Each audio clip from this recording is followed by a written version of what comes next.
400 से पार की ही ये कहानी है कि नीतीश कुमार को लेने के लिए भाजपा ने अपनी शर्तों को नॉर्मल किया। दो तीन चीजें जो हम लोग ग्राउंड में बातचीत कर रहे हैं, बीजेपी के लीडर से भी बातचीत कर रहे हैं। जो लोग तैयारी कर रहे थे अपने अपने फील्ड में कि हमको तो अब चुनाव लड़ जाना है,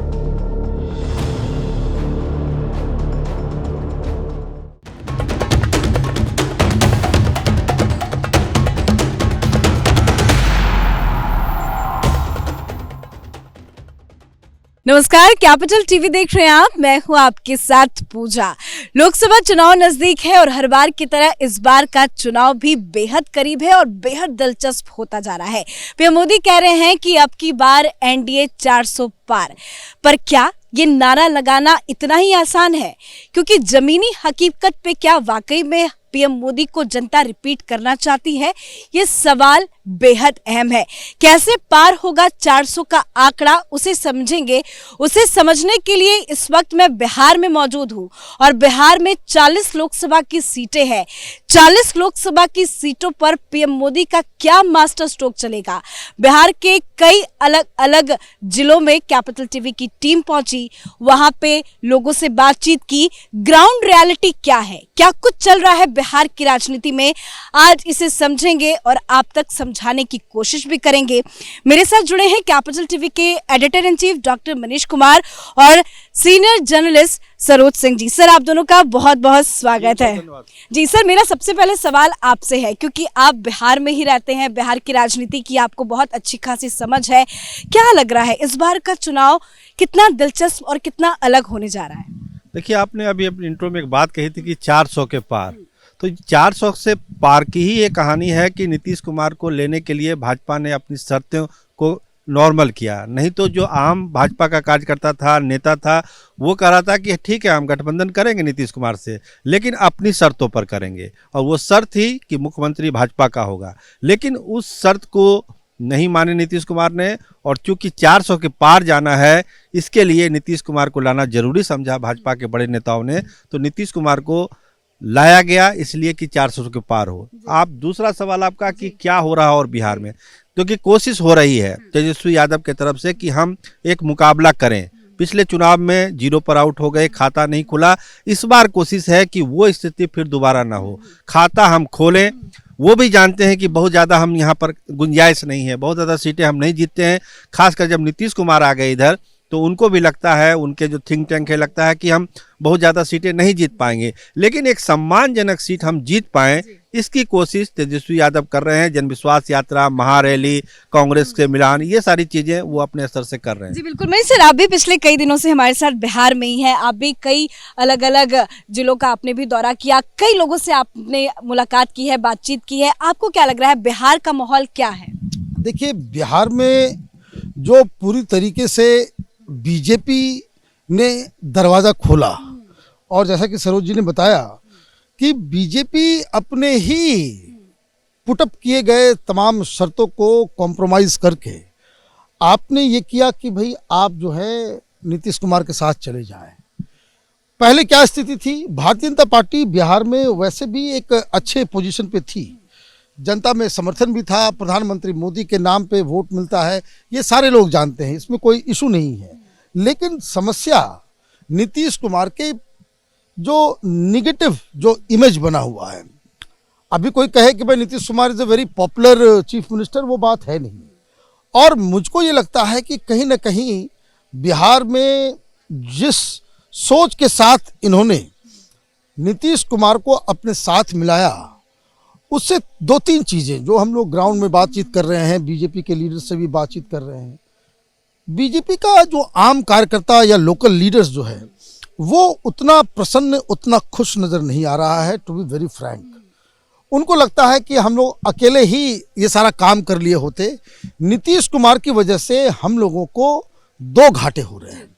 एक घाटा ये कि आपकी संख्या घट गई, कई जगहों पे 40 की 40 सीटों पे आपने तैयारी करने के लिए कहा, तो 40 की 40 लोकसभा सीटों के ऊपर भारतीय जनता पार्टी का कोई न कोई 2-3 उम्मीदवार अपने हिसाब से ग्राउंड वर्क कर रहा था।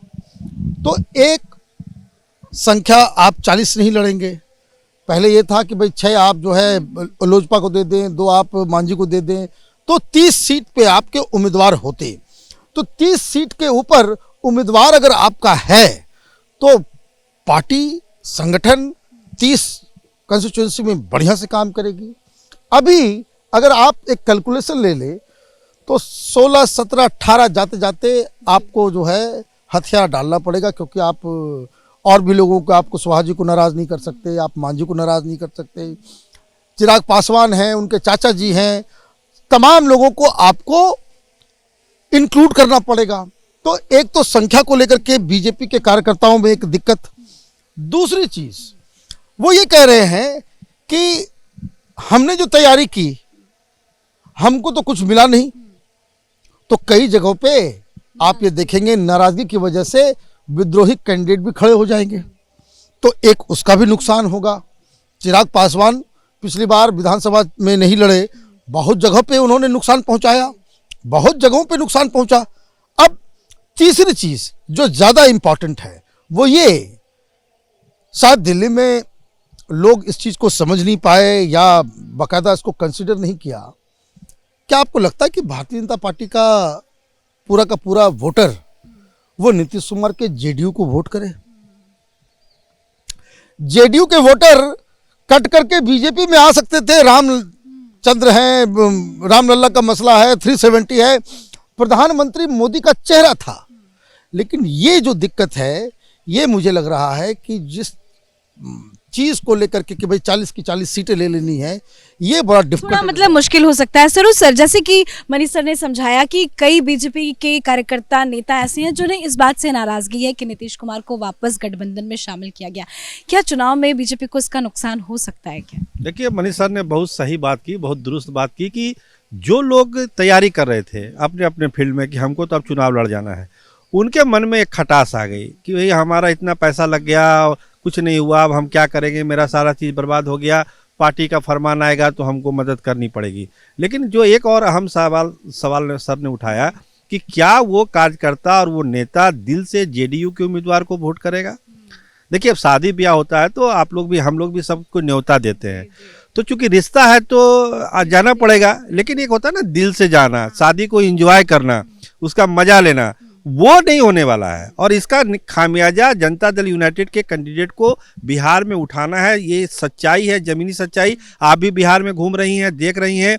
एक गुस्सा है भाजपा के कार्यकर्ताओं में कि आपको क्या जरूरत थी नीतीश कुमार को अपने पाले में लाने के लिए? कोई जरूरत ही नहीं थी। हम लोग खुद जीतने वाले थे और जो 40 में 40 आप बोलते हैं वो आ जाता। लेकिन अब जो सीटें घटेगी वो जेडीयू के कारण घट जाएगी और 40 का 40 हो पाएगा, इसमें अब थोड़ा मुश्किल लग रहा है। सर, जीतन राम मांझी और चिराग पासवान दोनों को ही साथ लेकर चलना, क्या ये एक चैलेंजिंग फैक्टर होगा? क्योंकि बयानबाजियां तो ऐसी होती है जैसे लगता है कि लोकसभा चुनाव के बाद खेल हो जाए। देखिए, मुझे लग रहा है एक दो चीजें, जो चीजें हम लोग डिस्कस कर रहे थे जब नीतीश कुमार उस साइड थे, तो हम लोग क्या डिस्कस कर रहे थे कि एक गठबंधन नहीं हो पाएगा। कारण क्या? वो इसलिए कि नीतीश बाबू कितने पे लड़ेंगे, उनके सीटिंग 16-16 है। अब ये प्रॉब्लम अब आपने अपने सिर पे ले लिया। अब उनके 16-16 सिटिंग सांसद हैं, अब वो तो कहेंगे कि भाई मुझे चाहिए।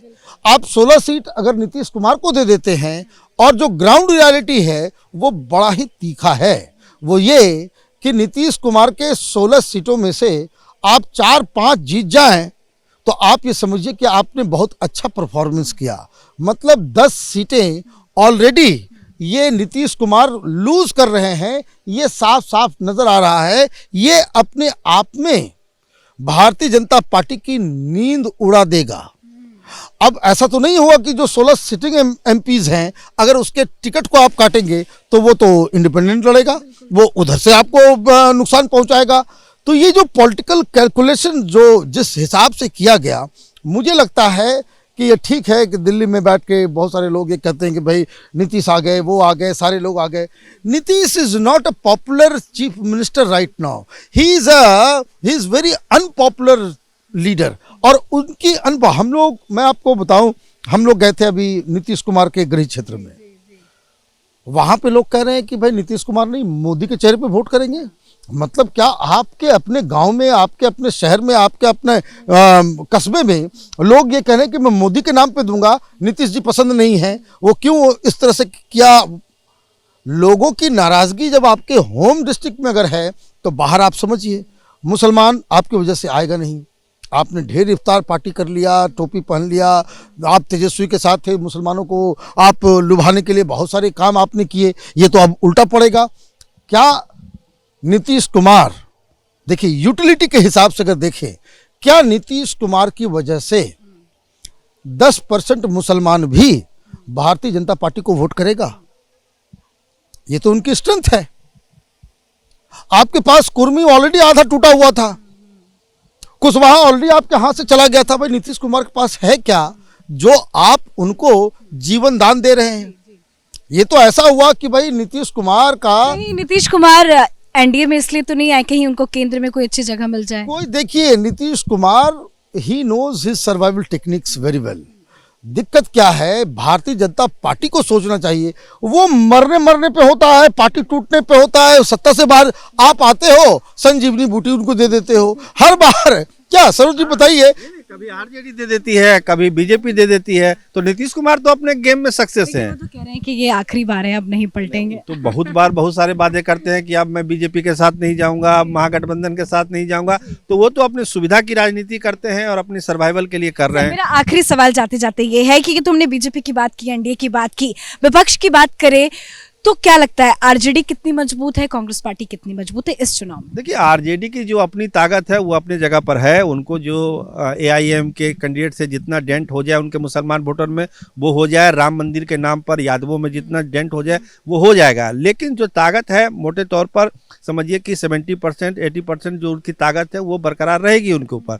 लेकिन केवल वही जीत की गारंटी नहीं है। वो वोट से वो चाहेंगे कि बीजेपी को एकदम खत्म कर देंगे, वो होने वाला नहीं है। जो उनको फायदा होगा जेडीयू कैंडिडेट की हार से ही उनको फायदा होगा, वही फिगर उनका बढ़ेगा। बाकी बीजेपी का कोई सीटिंग एमपी हारने वाला नहीं है, उसका कोई कैंडिडेट हारने वाला नहीं है, जो अभी तक का माहौल है। जी बहुत बहुत धन्यवाद सर आप दोनों का। तो आपने समझा कि बिहार के ग्राउंड में क्या चल रहा है, नीतीश के खेमे में क्या है, लालू के खेमे में क्या है, किस रणनीति से तेजस्वी यादव आगे बढ़ रहे हैं और यहाँ की जनता किसे पसंद कर रही है, किसे नहीं पसंद कर रही है। मुद्दे तो कई है, हर किसी का वोट करने का तरीका अलग होता है, हर कोई अपने थिंकिंग सोच विचार से वोट करता है। लेकिन जमीनी हकीकत यही है कि कहीं ना कहीं नीतीश के पाला बदलने से फिलहाल बीजेपी को फायदा होता नजर आ रहा है। आज के हमारे शो में फिलहाल इतना ही। देखते रहिए कैपिटल टीवी। नमस्कार।